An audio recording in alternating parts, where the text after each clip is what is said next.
Welcome to this presentation, Safety and the Fundamental Principles for Red Cross Service Delivery During Civil Disturbances. You will need to view this presentation to ensure you understand the priorities that the Red Cross has set for responding to operations during a civil disturbance. We must remain focused on our mission, which is to prevent and alleviate human suffering in the face of emergencies by mobilizing the power of volunteers and the generosity of donors. Our fundamental principles guide how we accomplish our mission, and at all times we practice worker safety.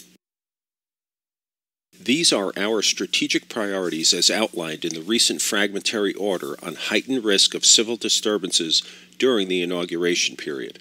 They are: safety of the workforce and our clients, maintain our neutrality, impartiality, and independence to ensure the trust in the Red Cross is maintained for all those in need, and ensuring the first two priorities seek to deliver our humanitarian mission where appropriate and necessary. Volunteers and employees work in many different environments, and it is important for them to be aware of their local security situation in order to stay safe, by minimizing the risk they face and increasing their capacities to deliver humanitarian services at all times. In addition to safety concerns, we must abide by all COVID safety requirements at all times. The next series of slides will cover the 7 pillars of security adapted to the volunteer environment. This guidance has been provided by the International Federation of Red Cross and Red Crescent Societies. These pillars include acceptance, identification, information, regulations, behavior, communication, and protection. We will start with acceptance. It is important to be politically, operationally, and culturally accepted as a neutral, impartial, and humanitarian workforce by all parties. Our workforce must agree to work according to the fundamental principles of International Red Cross and Red Crescent movement and the rules and regulations of the American Red Cross to include volunteer and employee policies and the Code of Conduct. And the workforce must continually monitor the local situation and understand the issues likely to hinder acceptance by local communities. Next is identification. The Red Cross workforce and all their facilities and vehicles are clearly identified with the official Red Cross emblem. Workers must carry a photo identification card or wear a Red Cross name tag and Red Cross branded vest or attire at all times. And for safety, it is recommended that workers not use uniforms or equipment similar to those used by the police, military, or public security forces in order to avoid negative perceptions and confusion and to maintain a clear and independent image of the Red Cross. Information dissemination. Information must be up to date, and effective mechanisms should be established to pass on information, especially anything that could have an impact on security. The workforce should also collect and pass on as much verified information as possible on security matters and provide to their leadership. Any security incidents must be reported, mapped and analyzed with appropriate action taken to address any identified deficiencies. And maintaining good relations with the media is important, following the rules established by the American Red Cross. Regulations. Security regulations and procedures are mandatory for the workforce and must be established to mitigate risks and threats and ensure a secure working environment. They may be region or national specific and depend on the plans prepared by national headquarters based on operational planning, operational orders, or other directives. Behavior. When thinking about our behavior, safety depends on the personal characteristics of each worker with respect for other Red Cross workers along with correct behavior. Workers should know their strengths, weaknesses, and reactions to different situations and never provoke a situation with offensive personal behavior. They should respect cultural differences, including habits, dress code, and other sensitivities. All must maintain correct, polite, impartial, and neutral behavior. As a representative of the American Red Cross, your behavior has a clear impact on the image, visibility, and reputation of the organization, and workers should ensure their own physical and psychological well-being and ask for assistance if they need it. Communication. Having a reliable and independent communication system in place is indispensable to the security of volunteers. Effective communications networks must be established in order to monitor and check personnel movements, provide information on the local situation or the operational area, and deal effectively with any crises that may arise. Always locate and use the Incident Action Plan to find timely and critical information. And lastly, protection. Measures should be taken to ensure the protection of the workforce and the protection of equipment, facilities, and vehicles, including passive protection, such as barriers, alarm systems, and security guards as required by the situation. These measures must include authorization for priority access to offices, warehouses, and parking places used by the operation. Red Cross leadership will work with local law enforcement when required. In addition to the 7 pillars, we have some additional safety information for you.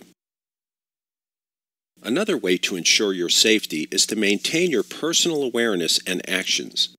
You will need to continually scan your surroundings. Watch for suspicious activities and objects. Identify exits and barriers that might impede your movement. Trust your instincts. Movement outside of the identified Red Cross facility should always occur in pairs or no less than 2 responders. Take breaks as needed and rest when fatigued.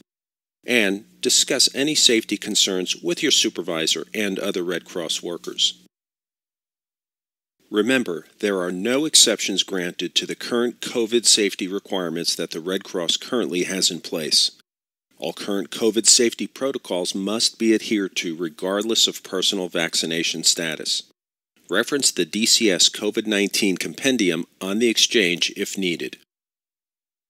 Now, let's look at the fundamental principles to sum up the Red Cross movement's ethics that are at the core of our approach to helping people in need during armed conflict, natural disasters, and other emergencies. They are principles not because they are laws, but because they work. They are necessary if Red Cross is to serve humanity effectively. Let's look at each principle in more detail. The principle of humanity expresses our paramount value, the need to act in order to prevent and alleviate human suffering wherever it's found. This principle serves as the basis for our work, and all the other principles derive from this one. When people are affected, we strive to address their human needs. We serve people, all humans, without discrimination. We deliver the mission with compassion and quality to those in need, before, during, and after a disaster. Impartiality. We do not discriminate as to nationality, race, religion, class, political opinions, gender identity, or legal status. In fact, we don't discriminate at all. In times of emergency, the Red Cross helps all people and provides assistance solely on the basis of need and nothing else. Impartiality is different from neutrality in that it can apply even if there is no conflict, like in the case of a natural disaster. Neutrality. The principle of neutrality dictates that in order to serve all of humanity impartially, it is necessary to have the confidence of all and be given access to all. Therefore, the Red Cross must remain neutral and not take sides in any conflict or other controversies. Independence.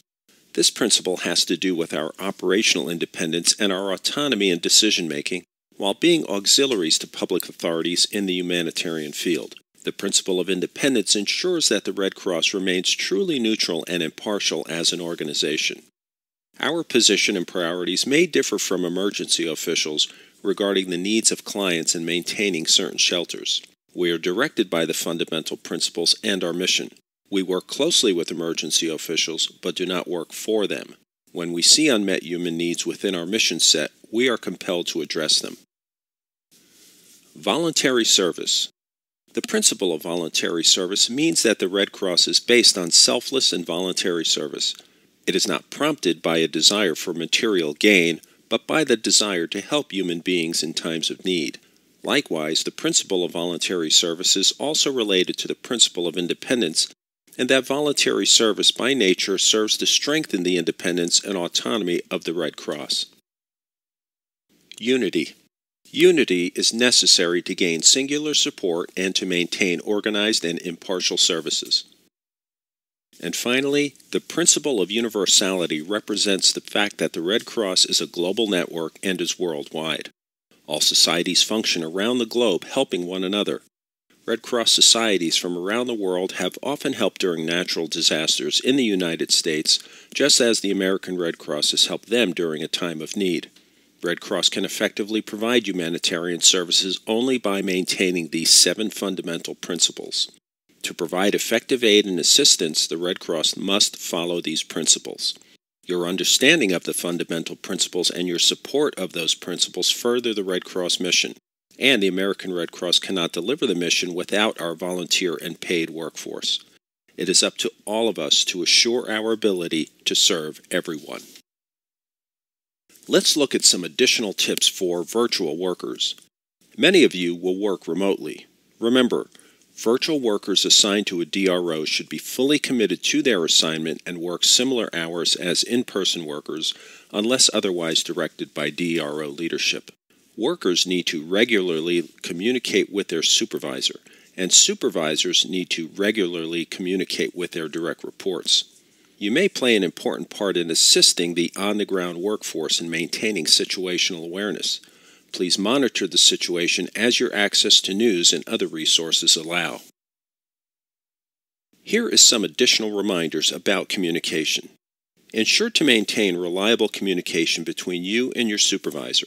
Backup communication plans should be identified in the event that a primary communication system is not available. Watch for schedules for meetings, especially last-minute invitations. Charge your cell phone's battery. Anticipate potential communications interruptions due to infrastructure damage, system overload, or shutdown. All responders should be briefed on the communication plan. And remember, some of your colleagues may be on different time zones. In closing, remember, operations in response to civil disturbance are different from other responses you may have experienced. Communicate. Use the fundamental principles. Practice safety for you and your colleagues. Make sure somebody on the DRO is aware of where you are if working in person. Practice self-awareness and actions. Always follow our cover, distance, clean, and other COVID safety protocols. And thank you for your willingness to serve the American people. This concludes this video presentation.